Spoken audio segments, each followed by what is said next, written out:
Hello दोस्तों, कैसे हो आप सब। स्वागत है आप सबका मेरे इस चैनल सृजी फाउंडेशन पर। दोस्तों आज जो हम टॉपिक कवर करने वाले हैं ये बहुत ज़्यादा इंपॉर्टेंट है, क्योंकि टॉपिक है फिलोसॉफी ऑफ एजुकेशन, शिक्षा के दर्शन। और शिक्षा के दर्शन के बारे में हर विद्यार्थियों को जानना बहुत ज़्यादा इसलिए भी ज़रूरी हो जाता है क्योंकि रेलवे के एग्ज़ाम में भी अभी रिसेंट में शिक्षा के दर्शन से सबसे ज़्यादा क्वेश्चन पूछने वाला है। और हाँ, आप ये वीडियो जब भी देख रहे हो, चाहे ये वीडियो कितनी भी पुरानी क्यों ना हो जाए, यानी कि अपलोड किया हुआ ज़्यादा पुराना भी हो गया ना, तो भी ये वीडियो के जो कंटेंट है वो नया ही होगा, क्योंकि दर्शन बदलते नहीं हैं। शिक्षा के जो दर्शन पहले थे वो आज हैं, वो आगे भी रहेंगे, बस समय के अकॉर्डिंग उनके विचारधारा में, उनके परिभाषा में कुछ बदलाव जरूर किया जा सकता है। तो दोस्तों चलिए शुरू करते हैं। और ये इंपॉर्टेंट टॉपिक है फिलोसॉफी ऑफ एजुकेशन का, यानी कि अभी रिसेंट में एक रेलवे का एग्ज़ाम है, रेलवे टीचर, उसमें सबसे ज़्यादा सिलेबस जो है, सबसे ज़्यादा क्वेश्चन फिलोसॉफी ऑफ एजुकेशन से ही पूछा जा रहा है। दोस्तों ये जो वीडियो है इसमें हम लोग अधिकतर मोस्ट इंपॉर्टेंट क्वेश्चंस कवर करेंगे, सेट 1,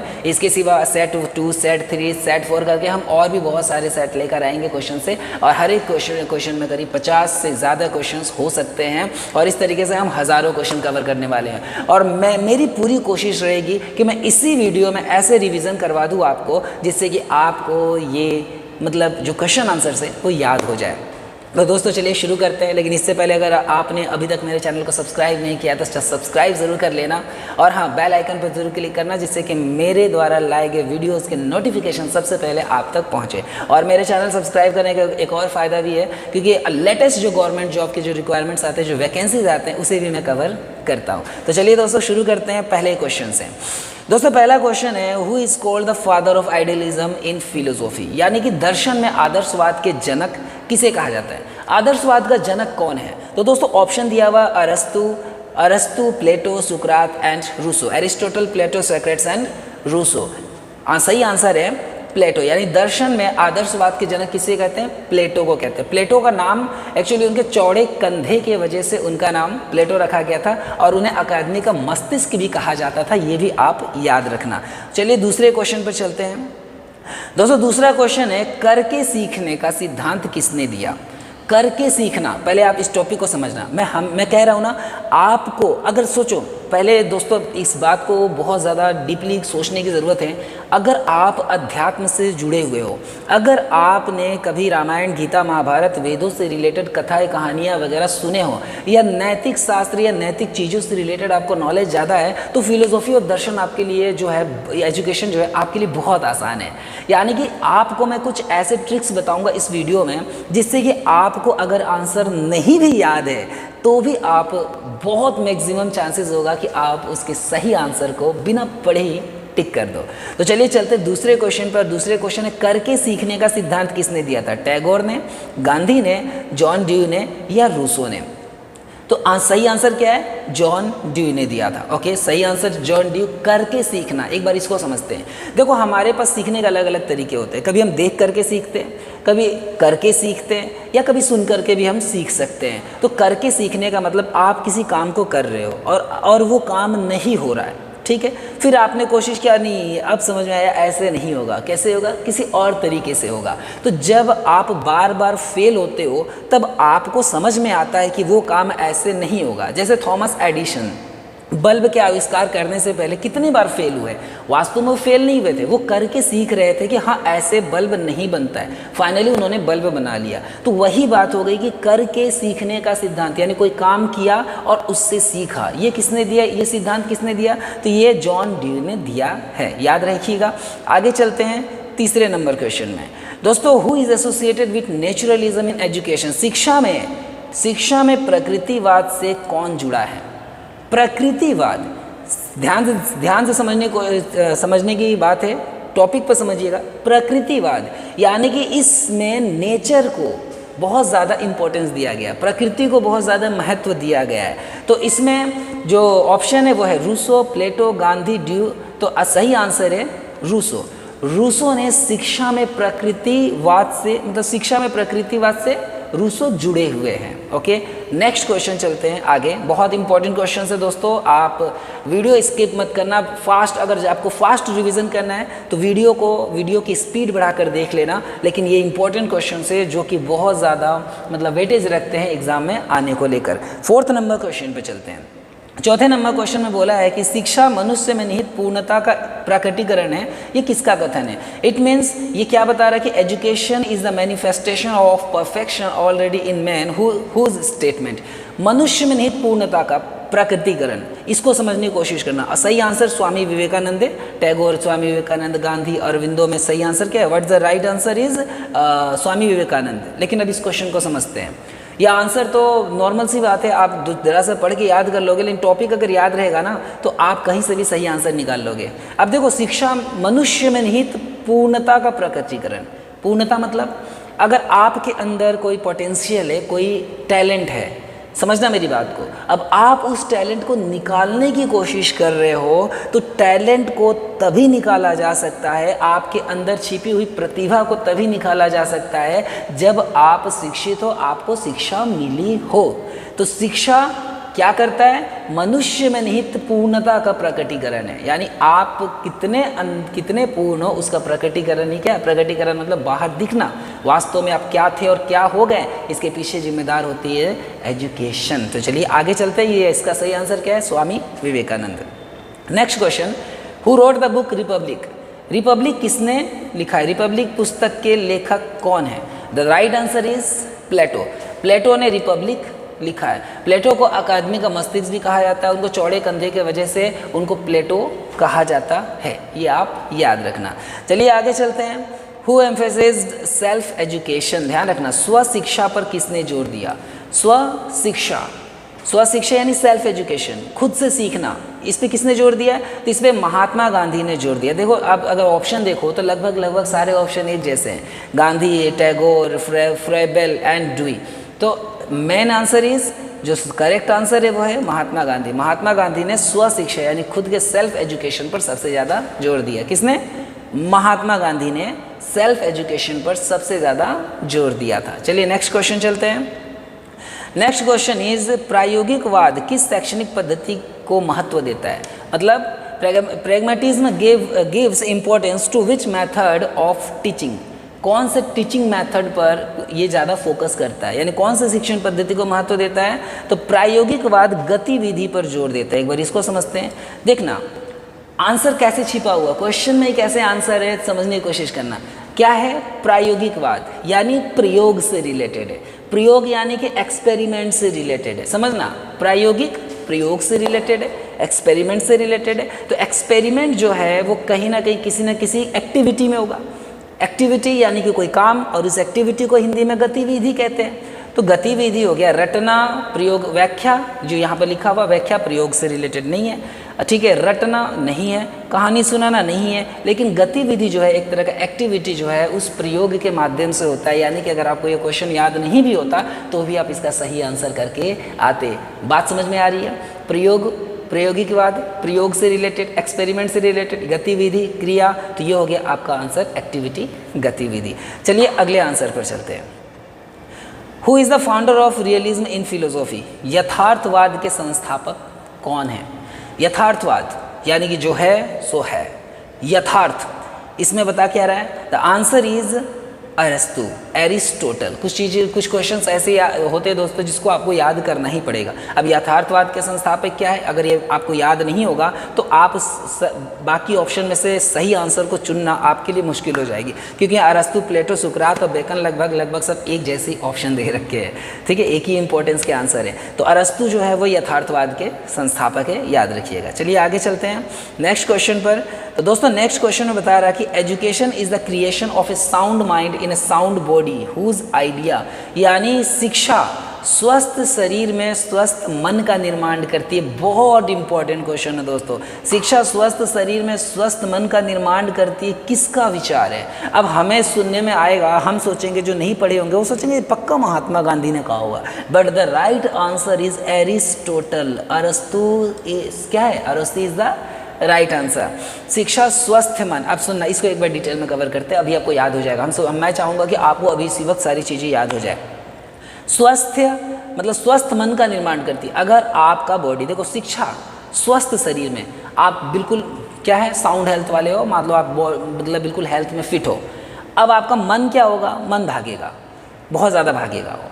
तो ऐसे में जब आप एजुकेशन अचीव करते हो, शिक्षा प्राप्त करते हो, तो आपका मन स्थिर हो जाता है और आपका मन हेल्दी हो जाता है। यानी आपका मन जो होता है वो क्रिएटिव होता है। क्रिएटिव मतलब आपका मन क्रिएटिविटी के बारे में सोचेगा, कुछ नया इनोवेटिव सोचेगा, कुछ नया करने की सोचेगा और नए तरीके से सोचेगा, जिससे कि आप बाकियों के मुताबिक आपका जो लाइफ होगा और आपकी सोचने के जो तरीके होंगे वो ज़्यादा होंगे। तो वही बता रहे हैं कि शिक्षा जो है स्वस्थ शरीर में स्वस्थ मन का निर्माण करती है। किसका कथन है? तो एरिस्टोटल, याद रहे अरस्तु का कथन है।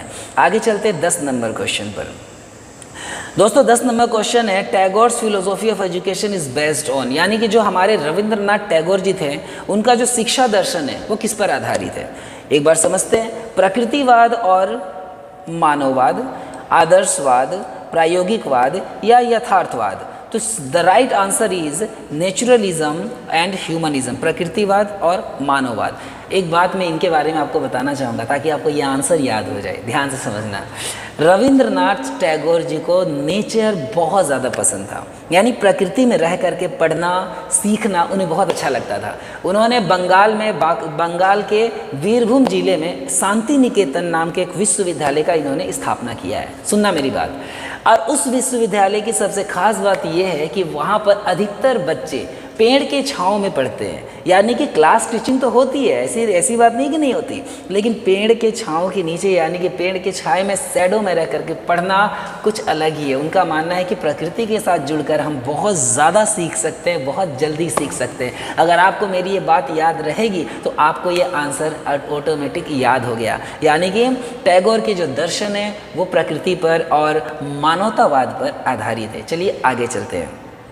11 नंबर क्वेश्चन, हेडोनिज्म किस दर्शन से जुड़ा हुआ है? ये जो हेडोनिज्म है वो किस दर्शन से जुड़ा हुआ है? यथार्थवाद से, प्रायोगिकवाद से और प्रकृतिवाद या आदर्शवाद? The right answer is naturalism, प्रकृतिवाद से जुड़ा हुआ है। याद रहे हेडोनिज्म प्रकृतिवाद से जुड़ा हुआ है। दोस्तों किससे? हेडोनिज्म प्रकृतिवाद यानी कि नेचुरलिज्म से जुड़ा हुआ है। उम्मीद इसका रिवीजन सही से आपका चल रहा होगा। आगे चलते हैं। 12वां number question, according to Indian philosophy ultimate aim of life is, जीवन का परम उद्देश्य क्या है?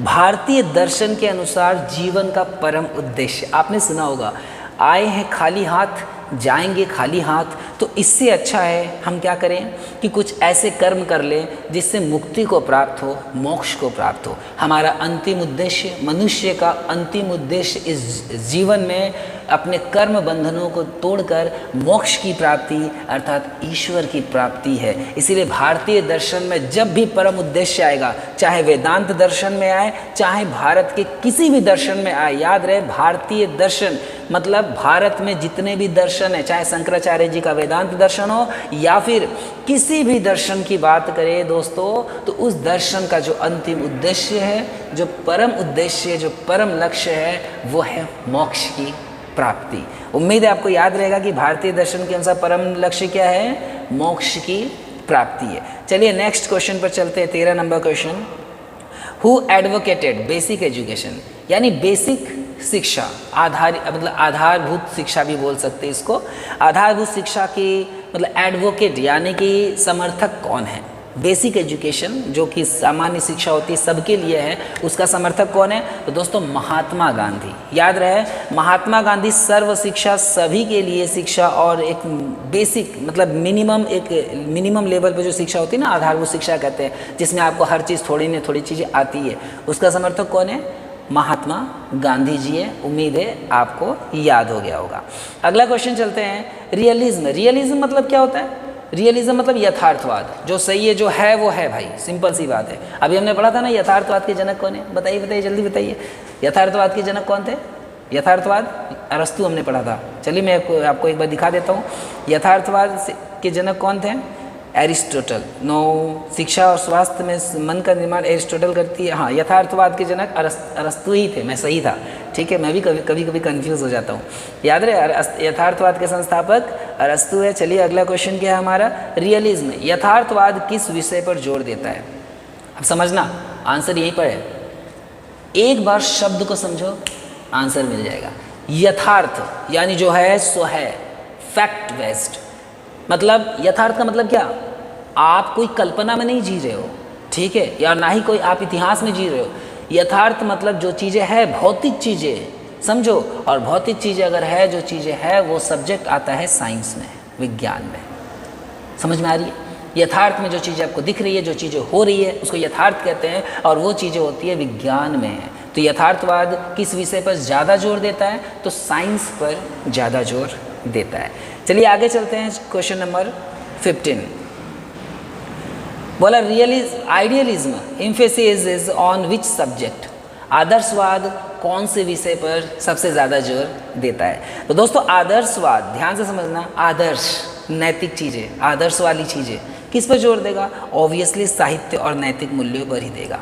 आदर्श क्या होता है, आदर्श किसी भी इंसान का आदर्श उसकी नैतिक चीज़ों से पनपती है, यानी वो हमारी नैतिकता भी होती है कि हम ये करेंगे, ये ना करें, ये हमारा आदर्श है। तो ऐसे में दोस्तों आदर्श का जो मेन आंसर होगा वो होगा लिटरेचर एंड मोरल वैल्यूज़, नैतिक चीज़ें, नैतिकता, नैतिक मूल्य।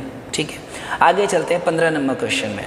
Who wrote Emile. एमाइल पुस्तक किसने लिखा है दोस्तों, तो Emile is the book of Rousseau. Rousseau की पुस्तक है। ये तो बहुतों को ऐसे ही याद रहता है क्योंकि अक्सर ये एग्जाम में पूछे जाने वाले प्रश्न है। एमाइल किसकी रचना है, रूसो की रचना है। 17 नंबर क्वेश्चन पे चलते हैं दोस्तों। ज़्यादा समय ना लेते हुए मैं खुद कोशिश करूँगा कि आपका फटाफट रिविजन हो जाए 50 क्वेश्चन का।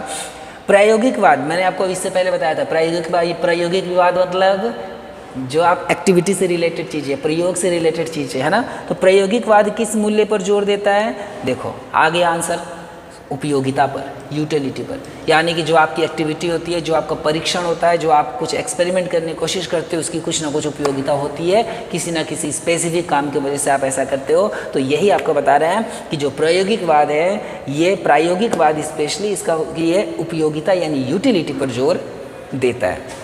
डायरेक्ट आंसर पे मैं उम्मीद है कि आपको समझ में आ रही होगी। चलिए नेक्स्ट क्वेश्चन पर चलते हैं। Who said education is life itself. शिक्षा स्वयं जीवन है, किसने कहा था, बहुत इंपॉर्टेंट क्वेश्चन है।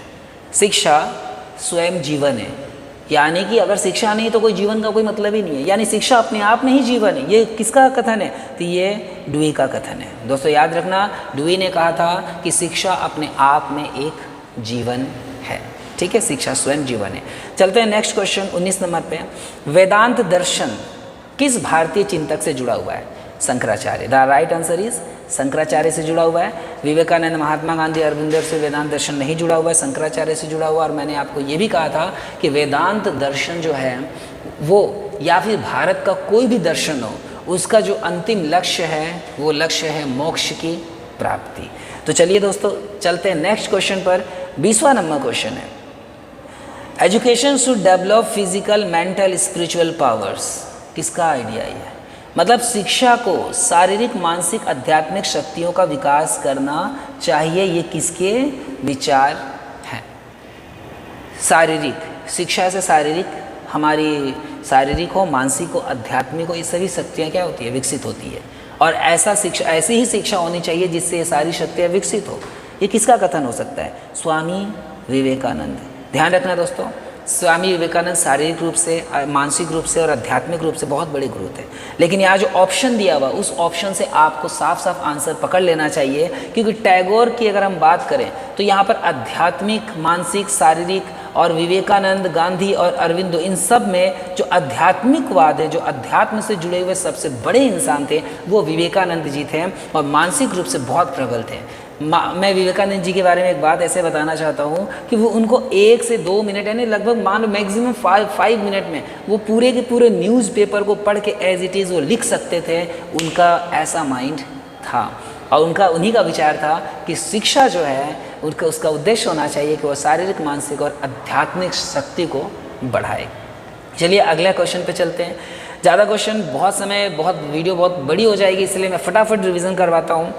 Who gave the concept of activity school, यानी क्रियात्मक विद्यालय की संकल्पना किसने दी। क्रियात्मक विद्यालय की अवधारणा, संकल्पना जो है वो किसने दिया, तो ड्यूई ने दिया। ध्यान रखना दोस्तों, क्रियात्मक विद्यालय की जो संकल्पना है वो ड्यूई का है। आगे चलते हैं नेक्स्ट क्वेश्चन पर 22 number. Who is associated with existentialism in education, यानी शिक्षा में अस्तित्ववाद से कौन जुड़ा हुआ है? शिक्षा में अस्तित्ववाद, अस्तित्ववाद मतलब किसी चीज़ का अस्तित्व होना, उससे कौन जुड़ा हुआ है? तो जैसे ये सरात्रे जो है वो शिक्षा में अस्तित्ववाद से जुड़े हुए हैं। नेक्स्ट चलते हैं अगले क्वेश्चन पर। मनुष्य अपनी नियति का निर्माता है। मनुष्य अपनी नियति का निर्माता है। नियति मीन्स, नियति का मतलब क्या होता है? यानी man is the architect of his on destiny. नियति अपना डेस्टिनेशन, मंजिल, समझ में आ रही है? भविष्य, मनुष्य अपना भविष्य का, अपनी मंजिल का स्वयं निर्माता है। ये किसका कथन है? बहुत इंपॉर्टेंट क्वेश्चन है दोस्तों। ऐसे ऐसे क्वेश्चन हमें याद नहीं होता, हम तो बोलते हैं, हम ये कहते हैं, अक्सर आपने ये भी सुना होगा, लोग आपस में बात करते हैं कि मनुष्य अपने नियति का खुद निर्माता है। तो भाई ये कथन पहले किसी ने तो कहा होगा, तो ये कथन कहाँ से लिया गया दोस्तों? ये अस्तित्ववाद से संबंधित है। ये किसका कथन है? ये आदर्शवाद, अस्तित्ववाद, प्रायोगिकवाद, ये किसका कथन है? ये माफ़ कीजिएगा, यहाँ पर ऑप्शन गलत हो गया है, इसीलिए एक बार इस क्वेश्चन को हम स्किप करते हैं, जिसको मैं बाद में आपको बता दूंगा, क्योंकि यहाँ पर ऑप्शन क्या है? ऑप्शन बाय मिस्टेक गलत हो गया है। तो चलिए कोई ना, एक बार इसको स्किप करते हुए चलते हैं। लेकिन आप ये क्वेश्चन याद रखना कि मनुष्य अपने नियति का निर्माता, ये किसका कथन है? मैं चाहता हूँ कि आप इस क्वेश्चन का आंसर कमेंट करके मुझे बताएं। चलिए ये क्वेश्चन आपके लिए, अब आप मुझे आंसर बताना, कमेंट करके बताना कि ये कथन किसका है कि मनुष्य अपनी नियति का निर्माता है। चलिए नेक्स्ट क्वेश्चन पे चलते हैं। एजुकेशन यानी प्रकृति के अनुसार शिक्षा का मतलब शिक्षा किसका सिद्धांत है? प्रकृति के अनुसार शिक्षा, ये किसका सिद्धांत है? यानी कि नेचर के अकॉर्डिंग शिक्षा होनी चाहिए। लिखा हुआ education according to nature is the principle of, किसके हैं? तो ये answer, the answer is Rousseau. प्रकृति के अनुसार शिक्षा होना चाहिए, रूसो का कथन है। आगे चलते हैं हम नेक्स्ट क्वेश्चन 25 नंबर पर। Who is the proponent of idealism in India? याद रहे हमने पढ़ा था आइडियलिज्म के यानी आदर्शवाद के जनक किसको माना था? हमने प्लेटो को माना था, है ना? बिल्कुल पहला क्वेश्चन ही था, ठीक है। अब यहाँ पर बोल क्या रहा है कि आदर्शवाद की प्रणेता भारत में कौन है? तो भारत में आदर्शवाद के प्रणेता स्वामी विवेकानंद है। याद रखना, भारत में आदर्शवाद के प्रणेता कौन है? स्वामी विवेकानंद है। The proponent of idealism in India is Swami Vivekananda. Next question चलते हैं 26 नंबर क्वेश्चन पर। बोला प्रायोगिकवाद किसमें विश्वास करता है? प्रायोगिकवाद, हमने इससे पहले 2 क्वेश्चन और भी पढ़ चुके हैं प्रायोगिकवाद का, ठीक है। एक्टिविटी, गतिविधि से रिलेटेड है ना, प्रयोग से रिलेटेड। तो अब पूछ रहा है ये विश्वास किसमें करता है? तो दोस्तों प्रायोगिक, सिंपल सा आंसर है, थोड़ा सा दिमाग लगाओगे आंसर आपको मिल जाएगा। प्रायोगिक, प्रयोग से रिलेटेड है, एक्सपेरिमेंट से रिलेटेड है, गतिविधि से रिलेटेड है। तो यहाँ बता तो रहा है प्रयोग, एक्सपेरिमेंट एंड एक्सपीरियंस, प्रयोग और अनुभव से संबंधित है। यानी प्रयोगवाद, प्रायोगिकवाद प्रयोग पे विश्वास रखता है। चलिए अगले क्वेश्चन पे चलते हैं, 27 नंबर क्वेश्चन। बोला discipline through freedom is the idea of, स्वतंत्रता के माध्यम से अनुशासन किसका विचार है?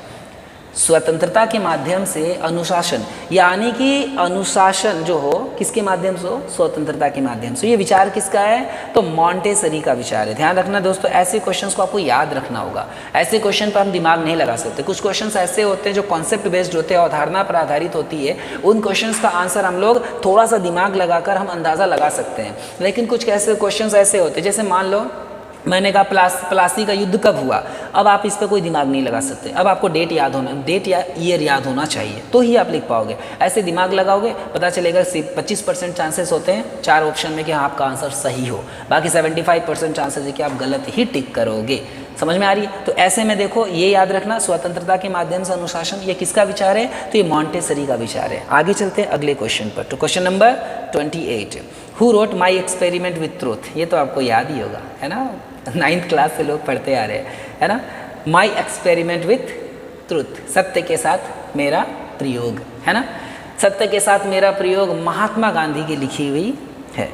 सत्य के साथ मेरा प्रयोग, माई एक्सपेरिमेंट विथ ट्रूथ, किसने लिखा है? महात्मा गांधी ने। अब आप मुझे कमेंट करके बताना, द डिस्कवरी ऑफ इंडिया किसने लिखा है? भारत की खोज किसने लिखा है? कमेंट करके ज़रूर बताना।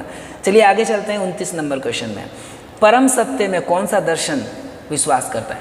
परम सत्य, भारत में अधिकतर दर्शन आप परम सत्य पर ही विश्वास करते हैं, लेकिन ध्यान रहे यहाँ दिया प्रायोगिकवाद, ध्यान रखना प्रायोगिकवाद प्रयोग से संबंधित है, एक्सपेरिमेंट से संबंधित है, यानी कि ये परम सत्य पे भरोसा नहीं कर सकता। यथार्थवाद, यथार्थवाद जो आज है उसी को सही मानता अधिकतर, यानी जो दिख रहा है, जो चीज़ें है वही भाई वही चीज़ें है, तो ये भी परम सत्य पे भरोसा नहीं कर सकता, क्योंकि परम सत्य जो है वो मोक्ष है, और मोक्ष पे भरोसा साइंस वाले जल्दी नहीं करते हैं।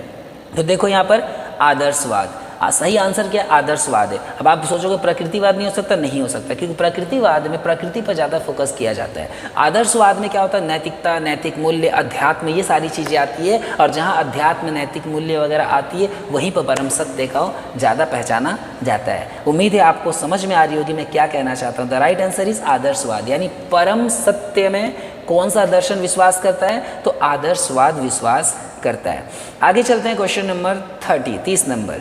विच philosophy believes in relative truth? सापेक्ष सत्य में कौन सा दर्शन भरोसा करता है? अभी हमने क्या कहा? परम सत्य में कौन भरोसा करता है? आदर्शवाद। और सापेक्ष सत्य यानी देखा जाए तो जो है उस पर भरोसा करना, वो कौन है? साइंस करता है ना इस चीज़ पर, यानी जो दिख रहा है उसी पे भरोसा करेंगे, है ना। तो जो है उसको हम लोग सापेक्ष कहते हैं, यानी रिलेटिव ट्रूथ कहते हैं, और उस पर भरोसा करते हैं कौन? प्रैग्मेटिज्म, यानी प्रायोगिकवाद जो है, ये प्रायोगिकवाद जो दर्शन है वो सापेक्ष सत्य पर भरोसा करता है। आगे चलते हैं दोस्तों क्वेश्चन नंबर 31 पर। Who gave the principle of learning by self experience? मतलब स्वानुभव से सीखना। स्वानुभव यानी कि एक तरीके से करके सीखना हो गया ना, अपने अनुभव। स्वानुभव मीन्स अपने अनुभव, अपने एक्सपीरियंस से सीखना। आप अपने एक्सपीरियंस से कैसे सीखते हो? मैंने अभी एग्जांपल दिया था किसका? थॉमस अल्फा एडिशन का। मैंने क्या कहा था? एडिशन ने क्या किया? बल्ब बनाए। बल्ब बनाने के बाद क्या किया? नहीं ऐसे नहीं बनेगा, नहीं काम कर रहा, मतलब अपने अनुभव से सीख रहे हैं। तो अपने अनुभव से सीख रहे हैं, कौन सीख रहे हैं? वो प्रयोग करके सीख रहे हैं ना, एक्सपेरिमेंट करके सीख रहे हैं ना। तो प्रयोग करके सीखना ही क्या होता है? स्वानुभव होता है। स्वानुभव यानी खुद का अनुभव से सीखना। तो राइट आंसर इज प्रायोगिकवाद। प्रायोगिक याद क्या है? इसका सही आंसर है। आगे चलते हैं दोस्तों। शांति निकेतन की स्थापना किसने की? अब ये तो आप पता होगा, मैंने अभी आपको बताया था। आंसर तो मैंने खैर यहाँ पर लिखा हुआ है, लेकिन आपको मैंने क्या बताया? रविंद्रनाथ टैगोर। कहाँ पर? तो बीरभूम डिस्ट्रिक्ट, कहाँ? पश्चिम बंगाल के बीरभूम डिस्ट्रिक्ट में शांति निकेतन की स्थापना की है, और यहाँ पर वो प्रकृतिवाद पर, प्रकृति और मानववाद पर ज़्यादा फोकस करते हैं। ध्यान रखना, शांति निकेतन में अधिकतर बच्चे जो हैं, जो पढ़ाने का जो मेन तरीका, जो पहले का तरीका है, वो पेड़ों के नीचे पढ़ाते हैं, छाँव में पढ़ाते हैं। बहुत शानदार है। मैं खुद गया हूँ। मैं जब 10वीं क्लास से पास किया था तो मैंने एडमिशन के लिए शांति निकेतन ही गया, लेकिन एक्चुअली क्या था ना कि मुझे परिवार छोड़ करके जहाँ कर रहना, क्योंकि छोटा था उस वक्त, मन नहीं किया, तो मैंने घर पे बोला मुझे नहीं जाना, फिर मैं वहाँ पर नहीं गया। फॉर्म वगैरह सब फिल करके आया था शांति निकेतन में, इसीलिए काफ़ी अच्छे से परिचित हूँ उस जगह से। चलते हैं नेक्स्ट क्वेश्चन पर दोस्तों। अकॉर्डिंग टू नेचुरलिज्म यानी कि प्रकृतिवाद के अनुसार द बेस्ट टीचर इज, सबसे अच्छा शिक्षक। प्रकृतिवाद के अनुसार सबसे बढ़िया टीचर कौन है? प्रकृतिवाद है दोस्तों, ध्यान से समझो। आंसर क्या है? प्रकृति है। मैं आंसर आपको पहले बता रहा हूँ, लेकिन उसको समझा रहा हूँ कि कैसे होगा। सुनो अब मेरी बात ध्यान से समझना। प्रकृतिवाद है, प्रकृतिवाद पे सबसे ज़्यादा फोकस किस पे किया जाएगा? प्रकृति पे किया जाएगा। तो सबसे बेस्ट टीचर कौन सा हुआ? प्रकृतिवाद, क्योंकि नेचर ही हमें सबसे अच्छे तरीके से सिखा सकता है, इसीलिए प्रकृतिवाद के अनुसार सर्वोत्तम शिक्षक प्रकृति ही है। चलिए अगला क्वेश्चन चलते हैं 34 में। Who is known as the father of scientific realism? Scientific realism यानी कि वैज्ञानिक यथार्थवाद के जनक किसे कहा जाता है? वैज्ञानिक यथार्थवाद। मैंने आपको कहा यथार्थवाद यानी कि जो है सो है ना, जो चीज़ें दिख रही है वो है। यथार्थ पर भरोसा करना। तो इसका जनक किसे कहते हैं? तो इसके जनक बेकन को कहते हैं। Bacon is the father of scientific realism. फिर से बता रहा हूँ, बेकन वैज्ञानिक यथार्थवाद के जनक माने जाते हैं। चलिए अगला क्वेश्चन चलते हैं, क्वेश्चन नंबर 35।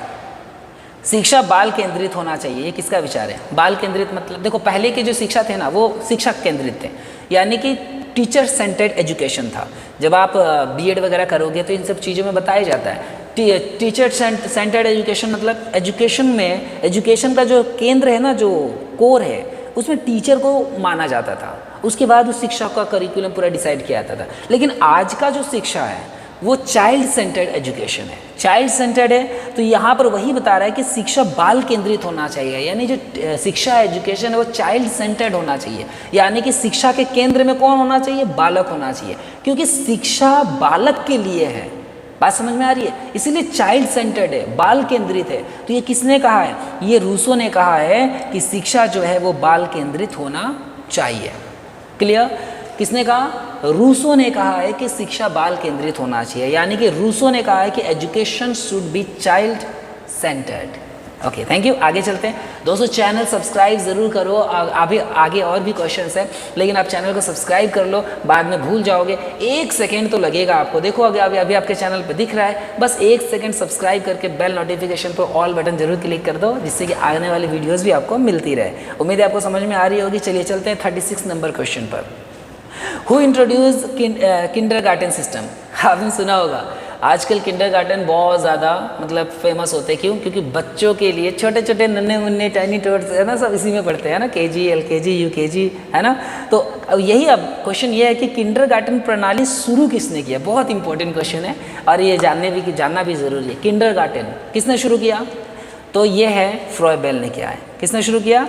फ्रॉयबेल ने किंडरगार्टन प्रणाली यानी कि सिस्टम शुरू किया था। किसने शुरू किया था दोस्तों? कमेंट करके ज़रूर बता देना। फ्रॉयबेल ने शुरू किया था किंडरगार्टन प्रणाली। आगे चलते हैं 37 नंबर क्वेश्चन में। तो who said all knowledge is true knowledge? किसने कहा सारा ज्ञान ही सच्चा ज्ञान है? क्या ज्ञान, देखो ज्ञान का मतलब क्या होता है? ज्ञान का मतलब सत्य, सिंपल सी बात है। यानी जो आपको ज्ञान हुआ है वो सत्य का बोध हुआ है, तो वो असत्य कैसे हो सकता है? यानी कि जिस भी चीज़ का आपको ज्ञान हुआ है वो सत्य है, समझो। यानी कि सारा ज्ञान क्या है? सच्चा ज्ञान है। तो ये किसने कहा है? तो दोस्तों ये सोक्रेट्स यानी सुकरात ने कहा है। सुकरात ने क्या कहा है? कि सारा ज्ञान सच्चा ज्ञान है। आप इस जो वीडियोस है उसको फास्ट फॉरवर्ड करके भी बाद में देखना, बहुत तेज़ी से रिवीजन हो जाएगा आपका। आगे चलते हैं 38 नंबर क्वेश्चन में। Who is associated with the dialectical method of teaching? Dialectical method of teaching से कौन संबंधित है? यानी वाद विवाद पद्धति। डायलेक्टिकल, डायलेक्ट मतलब बात करना, वाद विवाद करना। तो वाद विवाद पद्धति जो है ना शिक्षा के, यानी कि एक होता है ना, मान लो कि किसी चीज़ पर डिस्कशन करना, डिबेट करना। कोई एक टॉपिक हमने दे दिया, मान लो कि हमने टॉपिक दे दिया बच्चों को, बच्चों बताओ क्या इंडिया और पाकिस्तान में दोस्ती होनी चाहिए? अब ये वाद विवाद पद्धति हो गई। अब इसमें जो बातें करेंगे, जो चीज़ें निकल कर सामने आएगी, उससे उनको एक्सपीरियंस होगा, वो भी सीखेंगे, हम भी सीखेंगे। तो वाद विवाद जो है पद्धति है वो किससे जुड़ी हुई है? तो दोस्तों सुकरात से जुड़ी हुई है। वाद विवाद पद्धति किससे जुड़ी हुई है? सुकरात से जुड़ी हुई है। इससे पहले जो क्वेश्चन हमने पढ़ा था सारा ज्ञान ही सच्चा ज्ञान है, ये भी किससे संबंधित है? सुकरात से संबंधित है। वाद विवाद पद्धति किससे जुड़ा हुआ है? सुकरात से जुड़ा हुआ है। आगे चलते हैं क्वेश्चन नंबर 39 में। Who gave play way method? खेल आधारित विधि। प्ले एंड लर्न मेथड होता है ना, खेलो और सीखो, है ना। ये सारी चीज़ें हमने मतलब काफ़ी पहले हमने पढ़ा था, वही सारी चीज़ें फिलोसॉफी ऑफ एजुकेशन वही तो है, उसी के बारे में तो जानकारी होनी चाहिए। तो फ्रॉयबेल ने कहा था, याद रहे फ्रॉयबेल वही है जिन्होंने किंडरगार्टन के बारे में भी हमें बताया। अभी हमने जस्ट ऊपर ही पढ़ा था फ्रॉयबेल, यस, किंडरगार्टन प्रणाली। और जब किंडरगार्टन के बारे में वो बता रहे हैं तो प्ले एंड लर्न मेथड तो उसी में होता है। समझने की कोशिश करना, आंसर बहुत ही सिंपल है। किंडरगार्टन में क्या आपको सिलेबस याद करवाया जाता? नहीं, वो खेलते हैं, बच्चों को खेल खेल में सिखाते हैं। किंडरगार्टन में तो ये होता है कि बच्चों को खेल खेल में सिखाया जाता है। तो प्ले एंड लर्न मेथड कहाँ होता है? किंडरगार्टन में। किंडरगार्टन प्रणाली का किससे जुड़े हुए हैं? तो फ्रॉयबेल से जुड़ा हुआ। तो प्ले एंड लर्न मेथड किससे जुड़ा होगा? फ्रॉयबेल से जुड़ा होगा, फ्रॉयबेल से। चलो नेक्स्ट क्वेश्चन है 40 नंबर क्वेश्चन पे चलते हैं हम लोग। Who is the father of Indian idealism? अभी इंडियन आइडियलिज्म यानी भारतीय आदर्शवाद के जनक कौन है? भारतीय आदर्शवाद का जनक किसे माना जाता है? बताओ। यहाँ पर शायद हमने मिस्टेक से शंकराचार्य लिख दिया है, यहाँ पर आंसर विवेकानंद होना चाहिए भारतीय आदर्शवाद का, क्योंकि जस्ट हमने शायद इससे पहले आदर्शवाद पढ़ा था। भारतीय आदर्शवाद के जनक विवेकानंद, शंकराचार्य तो वेदांत दर्शन के जनक है। तो खैर दोस्तों इसको एक बार हम चेक कर लेंगे। फिलहाल आप इसका कमेंट करके आप खुद ही आप हमें आंसर बताएं, क्योंकि सही आंसर याद करना बहुत ज़्यादा ज़रूरी है। कभी कभी टाइपिंग मिस्टेक हो जाती है। तो चलो कोई बात नहीं, आगे चलते हैं हम। इसका आंसर जरूर आप बताना कि भारतीय आदर्शवाद के जनक कौन है। इससे पहले एक और क्वेश्चन का मैंने आपको कहा था कि आप उसका भी आंसर हमें बताना कि आप, मुझे तो अभी याद नहीं है मैंने कौन सा क्वेश्चन पूछा था, लेकिन आपको याद होगा, आप कमेंट करके ज़रूर बताना। तो चलो आगे चलते हैं अगले क्वेश्चन पर। बोला कि truth is ever changing. Which philosophy? सत्य सदा बदलता रहता है, ये कौन सा दर्शन में है भाई? सत्य सदा बदलता रहता है। वास्तव में एक देखा जाए तो सत्य कभी बदलता नहीं है। सत्य सत्य है, जो सत्य है वो कभी असत्य नहीं हो सकता। लेकिन यहाँ कहा जा रहा है कि सत्य सदा बदलता रहता है, ये किसका कहना है? तो अब देखो यहाँ पर कितना सिंपल सा, अभी आंसर याद हो जाएगा। सत्य कभी बदलता है? कभी नहीं बदलता है। लेकिन अगर हम असत्य को सत्य मान ले तो वो हमेशा बदलेगा। बात समझने की कोशिश करना। अगर मैंने मान लिया ईश्वर सत्य है तो ईश्वर कभी नहीं बदलेगा। आप चाहे कहीं भी चले जाओ, किसी भी जन्म में चले जाओ, किसी भी योनि में चले जाओ, आपके लिए सत्य क्या है? ईश्वर है। सत्य कभी बदलता नहीं है। बदलता कौन है? जो असत्य है, यानी कि मेटेरियलिस्टिक चीज़ें बदलती है। आप किसी मैटर को बदल सकते हो लेकिन सच्चाई को नहीं। तो जो अब जो है असत्य को अगर हम सत्य मान ले, यानी कि जो चीज़ मान लेते कि मैंने अपने शरीर को क्या मान लिया कि मेरा शरीर क्या है? सत्य है। लेकिन ये शरीर देखो बूढ़ा होते होते करीब 4-5 बार अपने रूप को बदल लेता है। तो सत्य कभी बदलता नहीं है, यानी कि इसका मतलब ये शरीर भी क्या है? असत्य है। इसी तरीके से जो साइंटिस्ट होते हैं, जो साइंस होता है ना, वो जिस चीज़ को सत्य मानता है वो बदलता ही है। तो वो कहता है क्या कि सत्य सदा बदलता रहता है। इसी का मतलब हो गया प्रायोगिकवाद, इसका सही आंसर होगा। क्योंकि प्रायोगिकवाद जो है वो अधिकतर क्रियात्मक चीज़ों पर, यानी क्रियात्मक कहने का मतलब गतिविधि वाली चीज़ों, एक्टिविटी पर भरोसा करता है, एक्सपेरिमेंट पर भरोसा करता है। तो उसके अकॉर्डिंग चीज़ें बदलती रहती है। तो वो कहता है सत्य सदा बदलता रहता है। उम्मीद याद हो गया होगा। चलते हैं आगे। Discipline is the self control. Discipline क्या है? सेल्फ कंट्रोल है। अनुशासन आत्मनियंत्रण है, बिल्कुल है। अगर आप अनुशासित नहीं है तो आपके अंदर, आपके ऊपर आपका कंट्रोल नहीं होगा। तो अनुशासन क्या है? आत्मनियंत्रण है। समझो बात को। ये किसने कहा है? ये कहा है गांधी जी ने। महात्मा गांधी ने कहा है कि अनुशासन आत्मनियंत्रण है, आत्मनियंत्रण है। आगे चलते हैं नेक्स्ट 43 नंबर क्वेश्चन में। Which philosophy supports value based education? कौन सा दर्शन मूल्य आधारित शिक्षा से जुड़ा हुआ है? मूल्य आधारित शिक्षा से कौन जुड़ा हुआ है? आदर्शवाद। समझने की कोशिश करना। मूल्य आधारित, नैतिक मूल्य, आध्यात्मिक मूल्य, ठीक है, सांस्कृतिक मूल्य, ये सभी चीज़ें आप किस में सीखते हो? क्या प्रायोगिकवाद में सीखोगे? नहीं, ये आदर्शवाद में सीखोगे आप।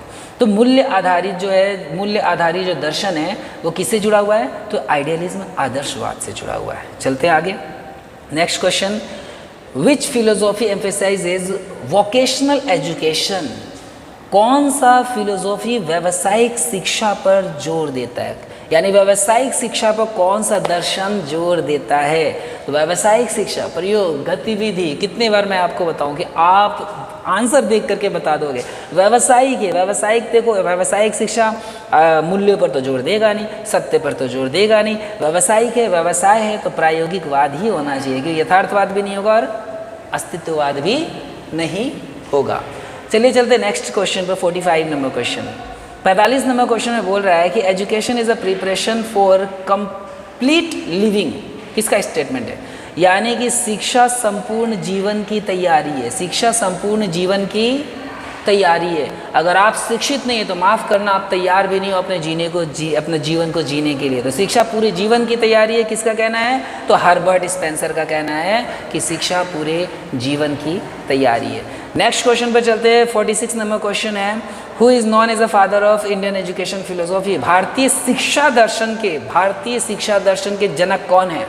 भारतीय शिक्षा दर्शन के जो जनक है वो स्वामी विवेकानंद माने जाते हैं। चलिए अगले क्वेश्चन पर चलते हैं। पर्यावरण के माध्यम से सीखना किसने जोर दिया? पर्यावरण के माध्यम से सीखने पर किसने जोर दिया है? तो दोस्तों पेस्टालोजी ने। पर्यावरण के माध्यम से सीखने, यानी अपने आसपास के वातावरण और पर्यावरण के बारे में माध्यम से सीखने पर जोर दिया है। किसने दिया है? पेस्टालोजी ने दिया है। नेक्स्ट क्वेश्चन पर चलते हैं। 48 number question. Who said education is the realization of self? किसने कहा है कि शिक्षा आत्म साक्षात्कार है? आत्म साक्षात्कार मतलब खुद को समझना, अपनी बॉडी को नहीं। आप वास्तव में हो क्या? आप इस दुनिया में क्यों आए हो? आपका परम लक्ष्य क्या है? आपको पता है कि परम लक्ष्य मोक्ष है, तो मोक्ष को कैसे प्राप्त करें? आपको ये मालूम है कि आपका ये शरीर हमेशा नहीं रहेगा, यानी कि आप ये शरीर नहीं हो, तो फिर आप हो कौन? ये अंदर से जब आपको पता होता है, जब पता चलता है, तो इस पता करने के माध्यम को शिक्षा कहते हैं। और वही शिक्षा का जो लेवल होता है, जब बहुत ऊपर पहुंच जाता है, जिससे आपको आत्म साक्षात्कार होता है, तो हम उसको ज्ञान कहते हैं कि परम ज्ञान की प्राप्ति हो गई है। तो शिक्षा आत्म साक्षात्कार है, ये किसने कहा है? ये अरबिंदो ने कहा है। अरबिंदो जी ये अध्यात्म, बाद में पहले तो भारतीय राजनीति में बहुत ज़्यादा सक्रिय थे, बाद में ये अध्यात्म का रुख अपना लेते हैं पूरी तरीके से। नेक्स्ट है 49 number question, education should be according to the nature of child. शिक्षा किसके अनुसार होना चाहिए? तो शिक्षा बच्चे की प्रकृति के अनुसार होना चाहिए। ये किसका मत है? यानी बच्चे का जैसा नेचर है ना, वैसा शिक्षा होना चाहिए। किसका कथन है? ये वास्तव में सही है। आप मछली को अगर पेड़ पर चढ़ाने की कोशिश करोगे तो नहीं चढ़ पाएगा, लेकिन वही मछली को आप पानी में चलाओ तो बहुत तेज़ी से, बहुत अच्छे से वो डेवलप कर देगी खुद को। इसका मतलब बच्चे का जैसा नेचर है, अगर वैसा शिक्षा मिल जाए तो मज़ा आ जाए, है ना। तो ये किसका कथन है? ये रूसो का कथन है कि शिक्षा बच्चे की प्रकृति के अनुसार होनी चाहिए। नेक्स्ट क्वेश्चन है और आज का अंतिम क्वेश्चन है कि true education is that which draws out the best in child and man. कहने का मतलब सच्ची शिक्षा वही है जो बच्चे और मनुष्य में सर्वश्रेष्ठ को बाहर लाए। यानी कि ऐसी शिक्षा जो आपके अंदर के कंप्लीट पोटेंशियल को बाहर लेकर के आ जाए, आपको निखार के रख दे, ऐसी शिक्षा होनी चाहिए। और ये कथन किसका है? ये कथन है महात्मा गांधी का। तो दोस्तों उम्मीद है कि आपको ये सारे टॉपिक समझ में आए होंगे। बीच में जो 2 क्वेश्चंस थे उसका आंसर मैंने आपसे पूछा है, वो कमेंट करके ज़रूर बताना। और हाँ, चैनल को सब्सक्राइब ज़रूर करना, वीडियो को लाइक एंड शेयर ज़रूर करना, क्योंकि आने वाले समय में और भी इससे बेहतर क्वेश्चंस मैं यहाँ लेकर के आऊँगा। और इसके लिए आप अगर चैनल को सब्सक्राइब करके ऑल बटन क्लिक करोगे तो मेरे वीडियोज़ सबसे पहले आप तक पहुँचेंगे। साथ ही साथ मैं अपने चैनल पर नए गवर्नमेंट जॉब्स के बारे में भी बताता हूँ और फॉर्म कैसे फिल करते हैं, बच्चों को क्या दिक्कत है। अगर आप मुझे कमेंट करोगे इन चीज़ों से रिलेटेड तो मैं उसका सॉल्यूशन भी जल्दी ही निकाल कर दूंगा। तो उम्मीद है दोस्तों आपको ये सारी चीज़ें पसंद आई होगी। आपके एग्ज़ाम के लिए बेस्ट ऑफ लक। और इसी तरीके से आप फिलोसॉफी ऑफ एजुकेशन की पढ़ाई करते रहना। साथ ही साथ जीके वगैरह के भी मैं बहुत सारे टॉपिक्स लेकर के आने वाला हूँ, तो चैनल सब्सक्राइब जरूर करना। तो दोस्तों मिलते हैं श्रीजी फाउंडेशन के इस चैनल पर कुछ नए वीडियोज़ के साथ। तब तक के लिए थैंक यू सो मच। जय श्री राम।